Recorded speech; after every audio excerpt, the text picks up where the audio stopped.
নমস্কার দর্শকবৃন্দ, তো বকেয়া ডিএ নিয়ে একটা গুরুত্বপূর্ণ এবং বিশাল বড় আপডেট চলে এসেছে। তো খবর শিরোনামে কিন্তু আপনারা দেখতেই পাচ্ছেন যে সরকার প্রশাসিত সংস্থা, কর্মী এবং পেনশনভোগী বকেয়া ডিএ মেটাতে কিন্তু তৎপর রাজ্য সরকার। তথ্য জমা দিতে বলল অর্থ দপ্তর। তো খবরটি একটু বিস্তারিতভাবে আপনাদের সঙ্গে এখন আলোচনা করছি, তাই ভিডিওকে স্কিপ না করে শেষ পর্যন্ত কিন্তু আপনারা অবশ্যই দেখতে থাকুন।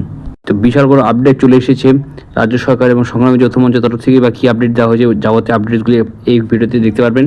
রাজ্য সরকারের সহায়তাপ্রাপ্ত বা গ্র্যান্ট ইন এইড সংস্থার কর্মী এবং পেনশনভোগী বকেয়া মর্গ ভাতা অর্থাৎ ডিএ দ্রুত মিটিয়ে দিতে উদ্যোগী হয়েছে রাজ্য সরকার। এই প্রক্রিয়াকে ত্বরান্বিত করতে সংশ্লিষ্ট দপ্তরগুলিতে জরুরি ভিত্তিতে প্রয়োজনীয় তথ্য জমা দেওয়ার নির্দেশ দিয়েছে অর্থ দপ্তর। সূত্রের খবর, বুধবার নবান্নে 60টি গুরুত্বপূর্ণ দপ্তরে পদস্থ কর্তাদের নিয়ে কিন্তু অনুষ্ঠিত এক উচ্চ পর্যায়ের বৈঠক এই বিষয়ে স্পষ্ট বার্তা দেওয়া হয়।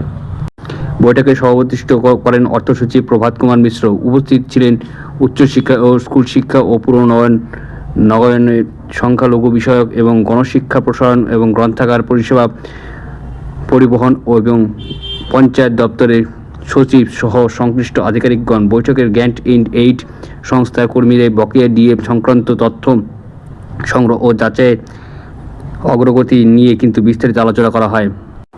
অর্থ দপ্তর সূত্রে যেটা জানা গিয়েছে যে সুপ্রিম কোর্টের নির্দেশে ইতিমধ্যে কিন্তু রাজ্য সরকারি কর্মচারী এবং পেনশনভোগীদের 2016 সাল থেকে জানুয়ারি থেকে 2019 ডিসেম্বর পর্যন্ত প্রাপ্ত ডিএ মিটিয়ে দেওয়ার কথা বলা হয়েছে। তবে গ্র্যান্ট ইন এইড সংস্থার ক্ষেত্রে কিন্তু এখন পর্যন্ত সম্পূর্ণ তথ্য ভাণ্ডার প্রস্তুত না হয় বকেয়া পরিশোধে প্রক্রিয়াটা কি শুরু করা যায়নি। সেই কারণে কিন্তু সংশ্লিষ্ট দপ্তরগুলিতে দ্রুত তথ্য সংগ্রহ এবং পোর্টালে আপলোড করার নির্দেশ দেওয়া হয়েছে। বৈঠকে জানানো হয় যে বিভিন্ন দপ্তরে অধীন সহায়তাপ্রাপ্ত এবং সংস্থা, কর্মী এবং পেনশনভোগীদের বেতন কাঠামো এবং কর্মকাল, প্রাপ্য ডিএ পরিমাণ সহ একাধিক গুরুত্বপূর্ণ তথ্য নির্ভুলভাবে জমা দিতে হবে। এই তথ্যের ভিত্তিতে কিন্তু নির্ধারিত সময়সীমার বকেয়া ডিএ গণনা করে পর্যায়ক্রমে ছেড়ে দেওয়া হবে এবং ফলে তথ্য সংগ্রহের ক্ষেত্রে কিন্তু কোনো রকম গাফিলতি বা বিলম্ব বা দরখাস্ত হবে না বলে স্পষ্টভাবে জানিয়ে দিয়েছে অর্থ দপ্তর। প্রশাসনিক মহল থেকে কিন্তু গ্র্যান্ট ইন এইড সংস্থার কর্মীরা কিন্তু দীর্ঘদিন ধরেই বকেয়া ডিএ নিয়ে অসন্তোষ প্রকাশ করে আসছেন।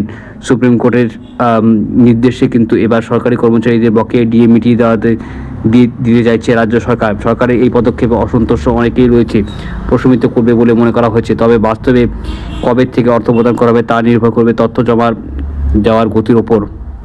এদিকে সংশ্লিষ্ট দপ্তরের একাধিক আধিকারিকের মতে কিন্তু বিভিন্ন সংস্থার তথ্য করা এবং সময় সাপেক্ষ প্রক্রিয়া, তবুও রাজ্যে নির্দেশ মেনে দ্রুত কাজ করার চেষ্টা করা হচ্ছে এবং অর্থ দপ্তর নিয়মিত পর্যালোচনার মাধ্যমে কিন্তু গোটা প্রক্রিয়াটাকে এগিয়ে নিয়ে যেতে চায় বলে জানানো গিয়েছে। সব মিলিয়ে কিন্তু গ্র্যান্ট ইন এইড কর্মী এবং পেনশনভোগী বকেয়া ডিএ মেটাতে রাজ্যের এবং এই সক্রিয়তার প্রশাসনিক স্তরের গতি আনতে কিন্তু চলেছে বলেই মত সংশ্লিষ্ট মহলে।